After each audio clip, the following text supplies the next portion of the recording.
तो अगला यूनिट हमारा है क्या, 65 नंबर है उसका, right to information and obligations of. अब यहाँ पे आ गया कि वो अधिकार और पब्लिक अथॉरिटी की ड्यूटीज़ आ गई यहाँ पे। अभी तक तो बोला कि एक आदमी की क्या क्या बातें हैं, अब बोला उनकी क्या ड्यूटी बनती है, किनकी, पब्लिक अथॉरिटी। पब्लिक अथॉरिटी हमने पीछे बता दी थी, ऐसी सारी गवर्नमेंट की असिस्टेंट एजेंसी जिसमें पूरा पैसा गवर्नमेंट का या उसमें फंडेड असिस्टेंट हो, वो सब लगे, ठीक है।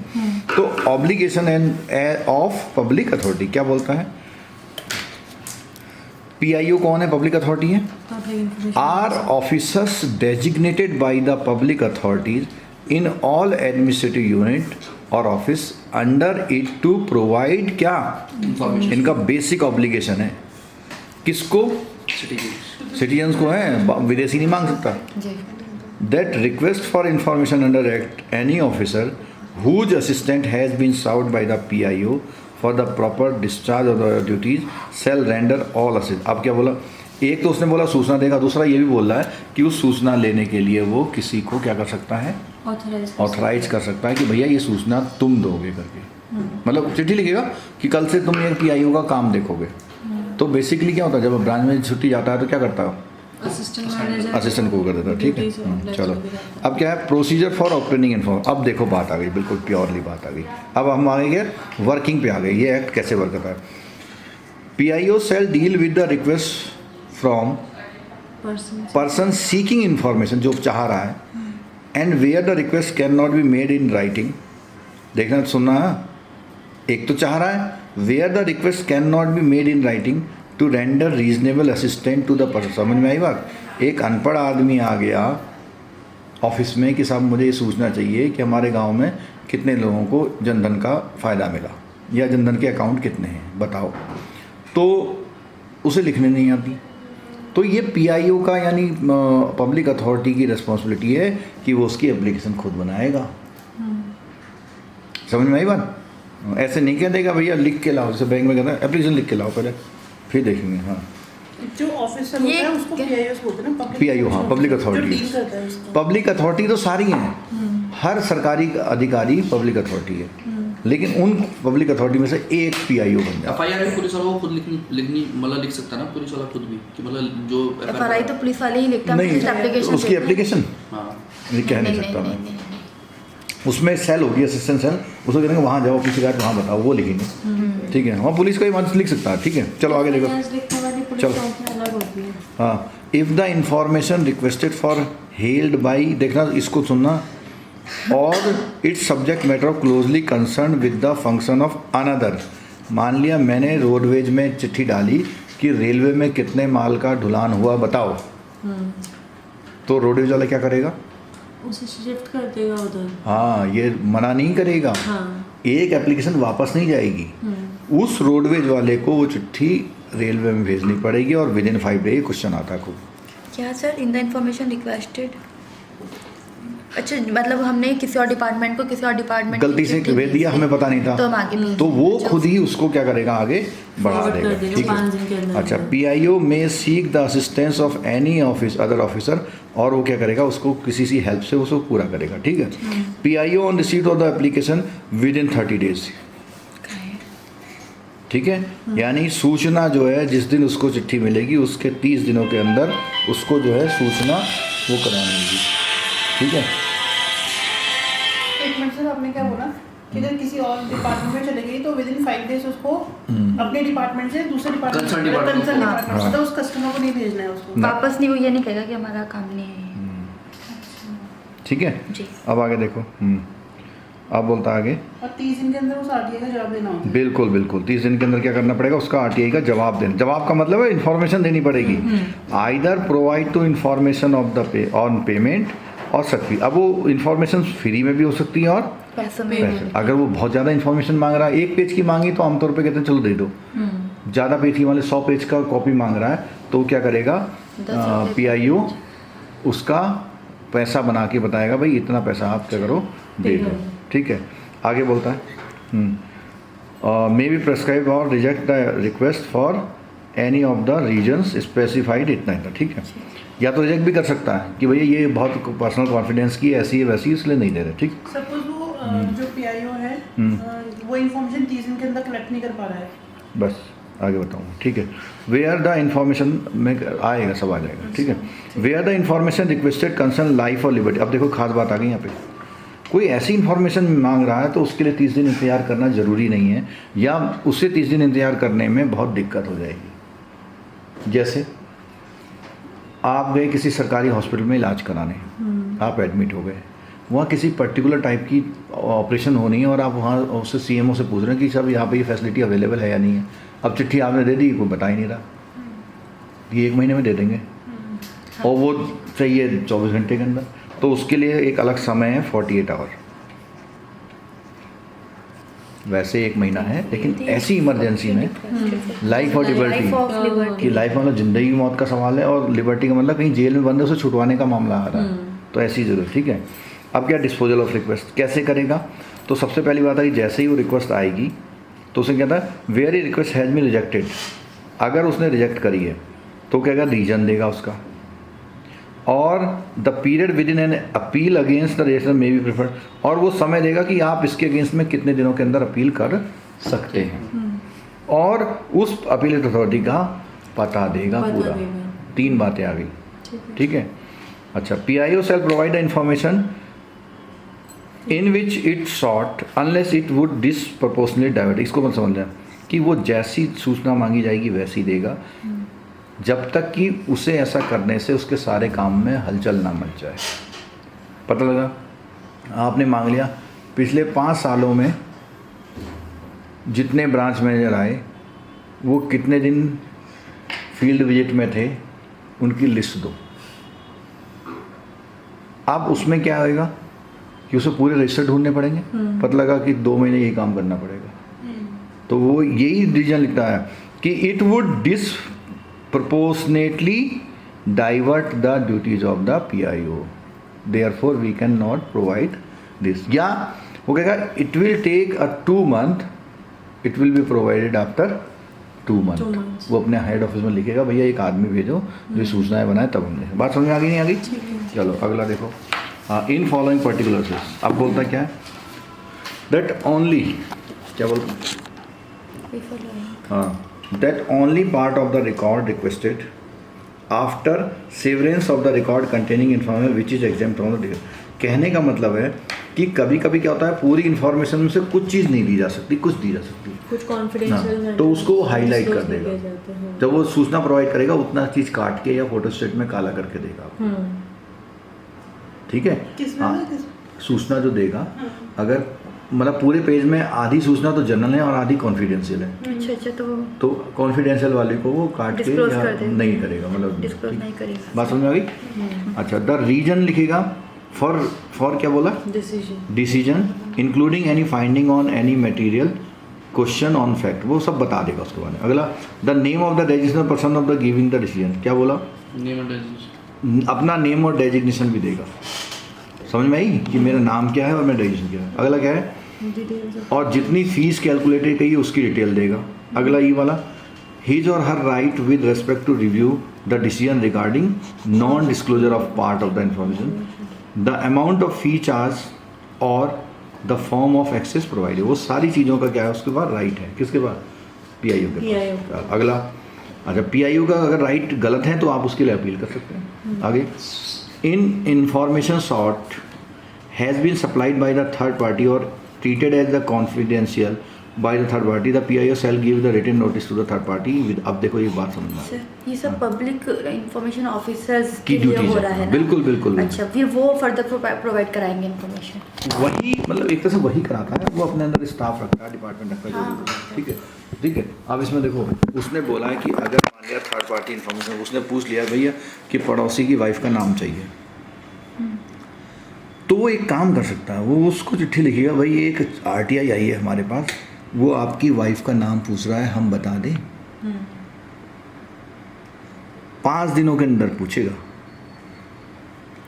और अगर वो कहता है कि हाँ बता दो या कोई जवाब नहीं देता, तो वो इंफॉर्मेशन दे दी जाएगी, और अगर वो ऑब्जेक्शन कर देता है तो नहीं दी जाएगी। मतलब ऑब्जेक्शन दे देता है तो नहीं दी नहीं, जाएगी। बिल्कुल नहीं दी और जाएगी। अगर कोई रिप्लाई नहीं आता तो दैट मीन्स अप्रूवल है कि आप मतलब इन्फॉर्मेशन, ऐसी इन्फॉर्म देखो, आप कहीं डिपार्टमेंट में काम करें, आपकी सारी जानकारी तो है उनके पास, लेकिन आपके घर की पूछी ना उसने तो वहाँ डॉक्यूमेंट में है नहीं है तो मांग रहा, तो पब्लिक इन्फॉर्मेशन नहीं है वो, उसको पब्लिक इन्फॉर्मेशन लाने के लिए डिसीजन है उसका। ठीक हो गया, आगे देखो। तो 5 दिनों भेजेगा। अच्छा, बोला third party must be given a chance to make a representation before the PI with in कितने डेज? 10 days। जिस दिन उसको चिट्ठी मिल जाएगी 10 दिनों के अंदर उसे हाँ या ना बोलना। 10 दिनों तक नहीं देता तो वो इन्फॉर्मेशन सप्लाई कर सकता है। ठीक है, पेमेंट ऑफ 5 दिन और 10 दिन क्या है इसके लिए? 5 दिन ऊपर 5 दिन में के अंदर तो उसे दूसरे को बताना पड़ेगा भैया ये सूचना मांग रहा है, और जिसको चिट्ठी भेजी है कि भैया दूँ या नहीं दूँ, 10 दिन तक इंतजार करेगा उसके लिए।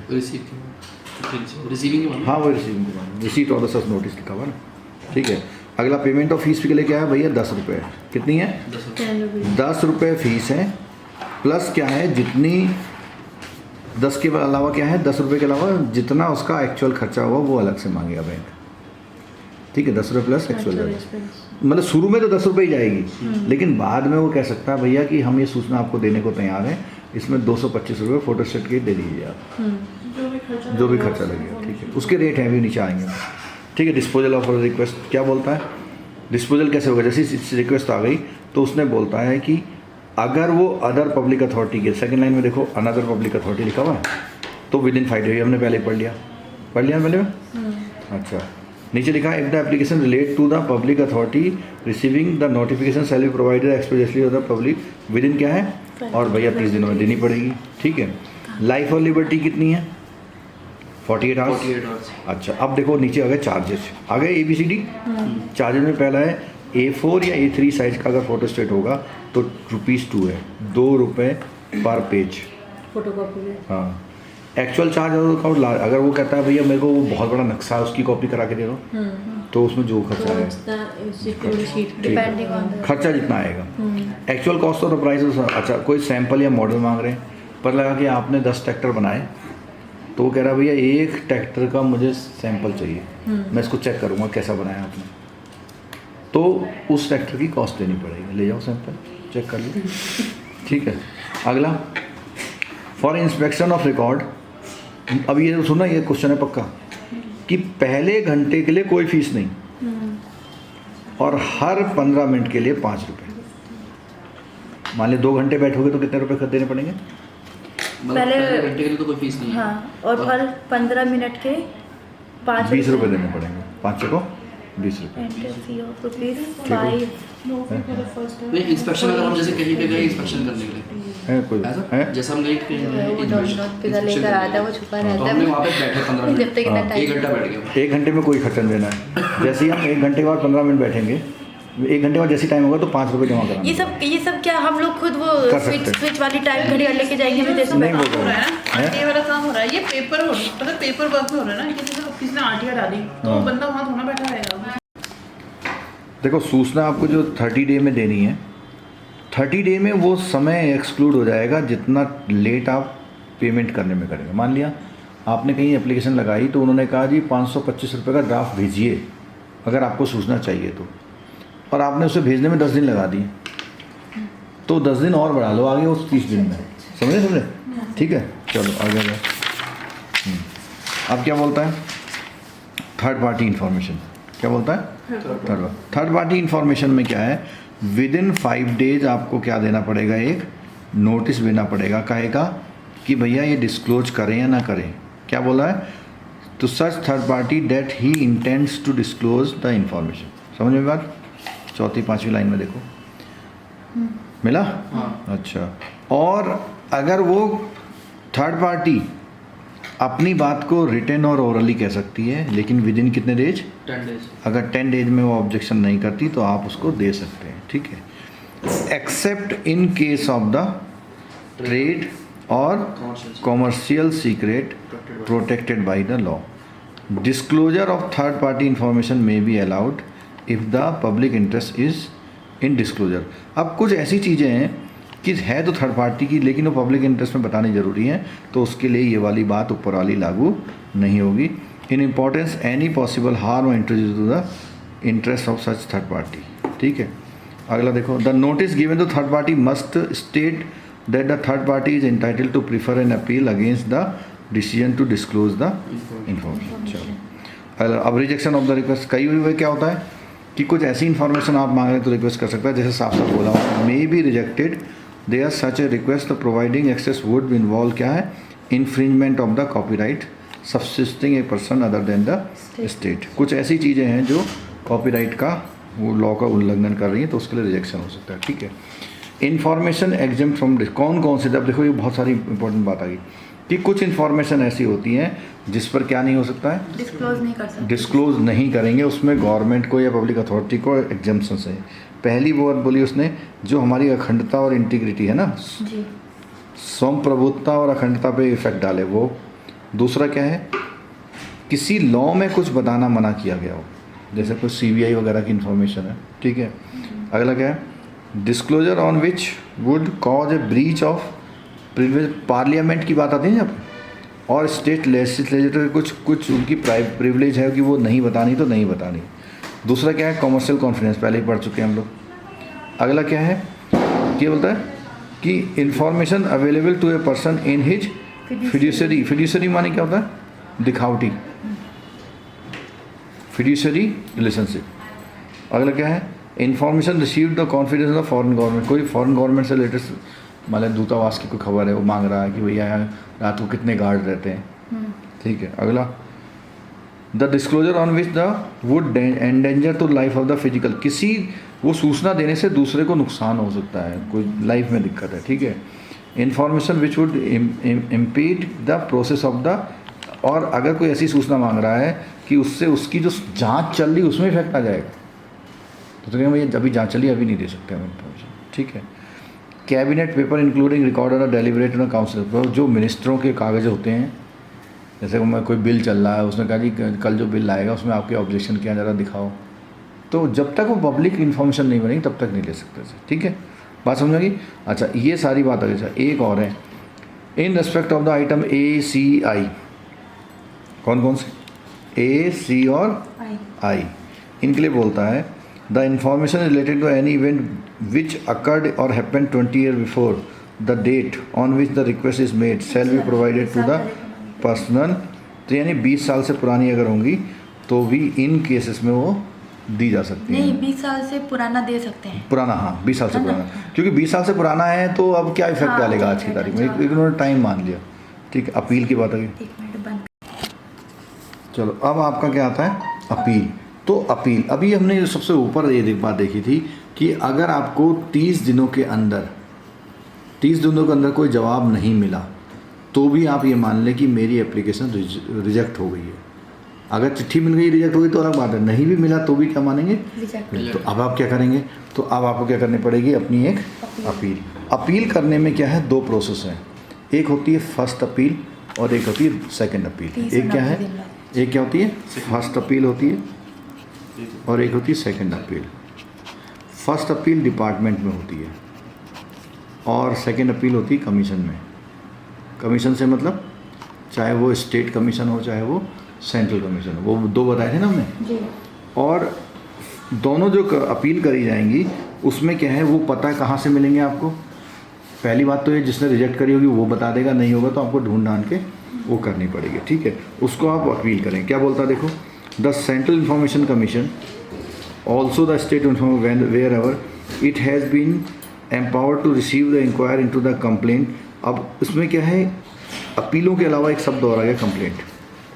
अपीलों के अलावा एक शब्द क्या आ गया, कंप्लेंट। कुछ और शिकायत करनी है आपको। अपील तो वही मैंने सूचना मांगी थी मुझे दी जाए, अब कोई शिकायत करनी है आपको कुछ और, कि ये जो है इस पद पे अच्छा काम नहीं करते हैं, हमेशा डिले करते हैं, ये करते हैं, इनको हटा दिया जाए। दिस इज़ का काइंड ऑफ कंप्लेंट। ठीक है, तो इसमें क्या बोलता है देखो, कौन कौन सी, who has been enable to submit a request to central public information officer or his application for information or appeal was refuse to be received. यानी अब देखो सुनो कि सेंट्रल इंफॉर्मेशन या CPIO ने या पब्लिक इंफॉर्मेशन ऑफिसर ने आपकी एप्लीकेशन क्या करी, रिफ्यूज़ कर दी, या who has been refuse to access, और या उसने आपको कहीं घुसने नहीं दिया, यानी कोई सूचना प्राप्त नहीं करने दी, या क्या गया उसने समय से क्या नहीं दिया, रेस्पॉन्स नहीं दिया, या उसने क्या करा, जो फीस है वो क्या है अनरीजनेबल लगा दी, उसने कहा जी 2525 रुपये दो तब वही फाइल मिलेगी आपको। और who believes he has been given incomplete, और ऐसा भी हो सकता है कि आपको इन्फॉर्मेशन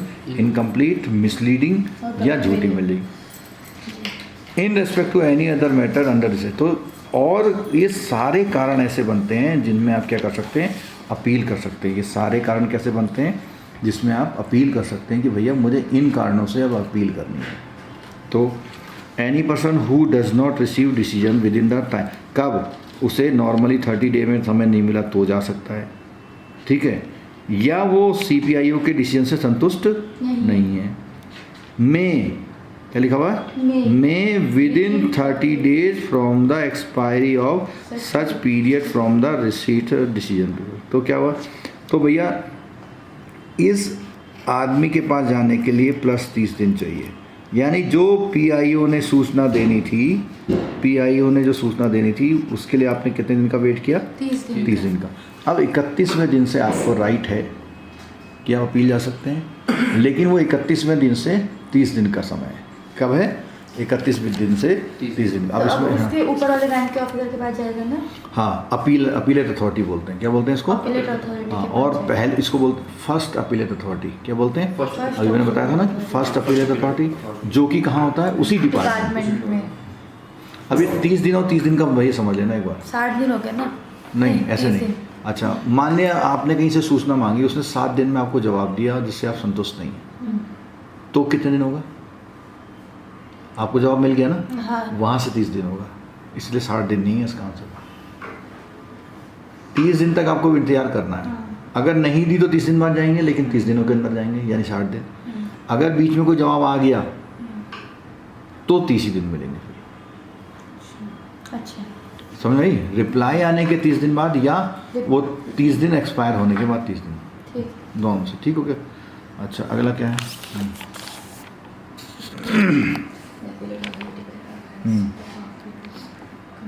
फिर क्या बोलता है ना, हाँ, if the appeal is against the third party information. अब देखो कौन सी वाली है, third party. The appeal by the concern third party shall be made with in 30 days from the date of the order. वही है, ये भी 30 दिन वाला है, ठीक है। अब आ गया देखो बहुत इंपॉर्टेंट पॉइंट, क्या आ गया, second appeal will lie against the decision of the appellate authority before the sent. कहाँ जाती है, या स्टेट, भाई या तो राज्य सूचना आयोग में जाएगी या स्टेट में जाएगा। अच्छा, ये सेंट्रल और स्टेट का मतलब समझे, स्टेट गवर्नमेंट का मामला होगा तो स्टेट में जाएगी, सेंट्रल गवर्नमेंट का होगा तो सेंट्रल। बैंकों की कहाँ जाती है, बैंकों की जाती सेंट्रल गवर्नमेंट, ठीक है। अच्छा, अब क्या बोलता है, लेकिन विद इन क्या है 90 डेज फ्रॉम द डेट, या तो डिसीजन मिल गया हो या फिर या उसने 90 दिन तक जवाब नहीं दिया हो। किसने, जो फर्स्ट वाला है, उसने उसके 90 दिन कहाँ से आके। अरे भाई पहले आपने 30 दिन में वहाँ गए फर्स्ट वाले के पास, अब इंतजार कर रहे हो, कितने दिन इंतजार करोगे, 30 दिन। अरे उसके लिए 90 दिन, उसके 90 दिन, उसके बाद पहले दिन 30 हाँ, उसका 90 है ये ना? देखो ना, देखो, a second appeal will lie against the decision of the appellate authority before the Central Information Commission and the same shall have to be preferred within कितने डेज है, 90 days। from the date on which the decision should have been made or was actually received। यानी उसका decision आने के 90 दिन बाद क्या करना है उसको, सेकंड अपील करती है भाई फर्स्ट अपील के 90 दिन के बाद नहीं, हाँ। फर्स्ट अपील के बाद चिट्ठी भेज दी, हाँ। तो इसको भी 30 दिन में क्या देना है, आपका जवाब देना है। यानी जवाब दोनों को 30 दिन में देना है। जवाब कितने दिन में देना है, 30 दिन। चाहे वो PIO हो चाहे वो फर्स्ट अपीलेट हो। First appeal. अब 30 दिन में इसने भी जवाब नहीं दिया, 30 दिन में इसने दिया, तो PIO से फर्स्ट में जाने के लिए तो 30 दिन मिल रहे हैं, लेकिन फर्स्ट ने भी जवाब नहीं दिया कितने दिनों के अंदर, 30 दिनों के अंदर, तो आप अगले 90 दिनों में कहाँ जा सकते हैं, सेकंड। और इसके लिए 90 दिन क्यों, इसका लॉजिक समझ लो। जैसे हमारा हाई कोर्ट सुप्रीम कोर्ट से चक्कर होता है, तो क्यों भाई आप सेंट्रल इन्फॉर्मेशन कमीशन में जाएंगे तो आपको बहुत बढ़िया तैयारी करनी पड़ेगी। क्या करनी पड़ेगी, बहुत बढ़िया तैयारी करनी पड़ेगी, और वो बढ़िया तैयारी करने के लिए आप प्रॉपर टाइम 90 दिन दिया हुआ है, ठीक है, बोलो। अच्छा, the appeal shall be dispose of with in the 30 days from the receipt of the appeal और विद इन, अब क्या है, अब किसके पास अपील पहुंच गई तुम्हारी, सेंट्रल कमीशन के पास पहुंच गई, तो उम्मीद की जाती है कि वो जब आपकी अपील आ जाएगी तो वो भी 30 दिनों में उसको डिस्पोज ऑफ कर देगा, या बहुत ज़्यादा होगा तो क्या है 45 दिनों में क्या है date of filing there of the decision of the central information commission is binding the on party, और जो उसका डिसीजन होगा उसको मानना पड़ेगा। तो जहाँ तो लिखा तो 30 दिन है और 45 दिन लिखा हुआ, लेकिन 5-5 साल तक कोई डिसीजन नहीं होते क्योंकि बहुत सारे केस पेंडिंग हैं वहाँ पे, ठीक है। ऑर्डर इन अपील, अब देखो in deciding the appeal central information commission में पास द फॉलोइंग ऑर्डर, कौन कौन से कर सकता है? Require the public authority to take any step necessary to secure क्या है compliance with the provision of the act, मतलब उसको कह सकता है कि भैया ये चीज़ें आपको करनी है, इसको ऐसा करो, अब से कुछ भी बोल सकता। सूचना तो देना एक अलग बात है, वो ये तो बोलेगा कि सूचना दो, उसके साथ साथ ये करेगा, ठीक है। By providing access to information in a particular form, by appointing a central public information officer, क्या कर सकता है वो? कोई एक सेंट्रल इन्फॉर्मेशन को भी अपॉइंट कर सकता है। आगे बोलता है require the public authority to compensate, अब कंपनसेट का मतलब कुछ हर जाना कि भैया इसे 25,000 तक का दो। अगला बोलता है कोई पेनल्टी भी कर सकता है और वो अपील को रिजेक्ट भी होता है। अब आखिरी चीज़ आती है क्या? पेनल्टी। पेनल्टी में क्या है? सबसे पहले बात है ना 250 रुपये पर डे, 250 रुपये पर डे है, बट मैक्सिमम कितना लिखा हुआ है? 25,000। इतने तक का जुर्माना हो सकता है। मान लिया उसने 20 दिन तक सूचना नहीं दी, 20 दिन का उसने जुर्माना, 90 दिन तक नहीं दी तो, लेकिन मैक्सिमम कितना है? 250 है पर डे। जुर्माना जो है ये पर्सन पे लगेगा या डिपार्टमेंट पे लगेगा? ये लगता है पीआईओ पे, और डिपार्टमेंट ना हाँ। अधिकारी पे लगता है, और डिपार्टमेंट उसी की उससे तनख्वाह से काटता है। अच्छा, क्या कहते हैं आप कि तनख्वाह, जैसे मान लिया कोई कोई कोई डिस्ट्रिक्ट मजिस्ट्रेट है, उसको पेनल्टी दे दी गई 25,000 की, तो उसकी तनख्वाह से कटेगा, डिपार्टमेंट नहीं देगा खर्चा, क्योंकि उसको जो काम करने को दिया था उसने काम नहीं किया। और ठीक, उसका अगर इन्फॉर्मेशन अवेलेबल ही नहीं हो आप तो मना कर देगा। तो मना कर देगा, वो तो जज देखेगा ना कि मेरे पास सूचना नहीं, मैं कहाँ से दूँ, बना के थोड़ी देंगे सूचना, और मना कर सकते नहीं। मना कर सकते नहीं, ठीक है। आगे तो the commission has the power to क्या है रिकमेंड टेकिंग डिसिप्लिन, और वो कैसे कर सकता है कि भैया इसके अगेंस्ट क्या करो, डिसिप्लिन अगेंस्ट लो, इसकी उसमें लिखो, सर्विस सीट में लिखो, ये काम है बात, ठीक है। और क्या है CPIO inform under the service rules applicable, जो भी सर्विस रूल्स में उसके अगेंस्ट कार्रवाई कर सकता है वो कर सकता है, ठीक है। अब क्या बोलता है विदाउट रीजनेबल कॉज, किन कंडीशन में? Persistently fail to receive an application for the information, यानी वो क्या कर रहा है, लोगों की एप्लीकेशन नहीं ले रहा, हैज़ नॉट फर्निश, उसने सप्लाई नहीं करी, और क्या है उसकी इंटेंशन क्या थी, कुछ मेलाफाइड थी, और क्या है उसने इनकरेक्ट और ये जानबूझ के ऐसा किया। अगला क्या है उसने सूचनाओं को डिस्ट्रॉय कर दिया, और क्या बोला कि ऑब्स्ट्रक्टेड इन फर्निश, और कोई दे भी रहा था तो उसको भी मना कर दिया, ठीक है। तो इतने काम अगर PIO कर रहा है तो उसको इन आधारों पे पेनल्टी हो सकती है, और पेनल्टी क्या है वो पेमेंट और फाइनेंशियल पेनल्टी तो होगी, उसके अलावा क्या पेनल्टी बता रहा हूँ कि वो उस पर अगेंस्ट डिपार्टमेंटल डिसिप्लिनरी एक्शन भी ले सकता है। तो ये हमारा है।